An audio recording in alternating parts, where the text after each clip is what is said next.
Sena minn meta feċ l-ewwel każ tal-pandemija fil-Gżejjer Maltin, il-Prim Ministru Robert Abela ssokta bl-inkonsistenzi tiegħu, karatteristika li ġar miegħu fl-aħħar 12-il xahar li l-poplu Malti wawċi spiċċa jħabbat wiċċu mal-firxa tal-COVID-19. Waqt attività politika laburista fil-Mosta Abela qal li sa mill-bidu net fem li din il-pandemija kienet ser tkun maratona. Madankollu d-Deputat Prim Ministru u Ministru għas-Saħħa Chris Fearn saħħu f'temp ta' jumejn illi l-COVID kien xi ħaġa tal-passat u li pajjiżna rebaħ il-gwerra kontra l-virus. Fimna sa mill-bidunet li se tkun maratona il-pandemija u hekk ġara.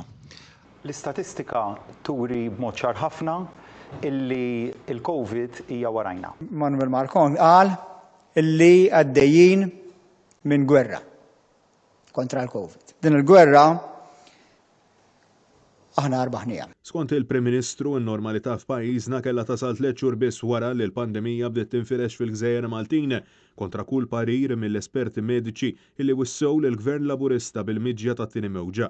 Iżda mingħajr l-ebda bażi xjentifika Abela baqa' jisħaq li l-mewġ kien fil-baħar u li l-aħjar ħaġa li kellhom jagħmlu n-nies f'nofs pandemija kienet illi jmorru jgawdu l-baħar ħalli ma jħarbtux is-sajf lilu. Semgħid ħafna t-tieni mewġa u mhux it-tieni mewġa, l-mewġ fil-baħar qiegħed. Flok noqogħdu nbeżżaw bit-tieni mewġa u mhux it-tieni mewġa.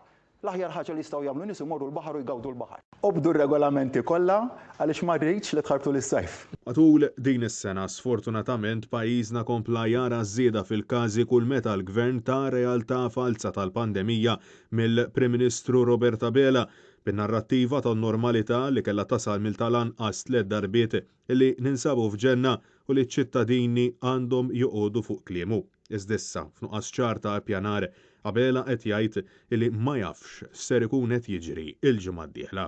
Se nkun magħkom u tagħkom.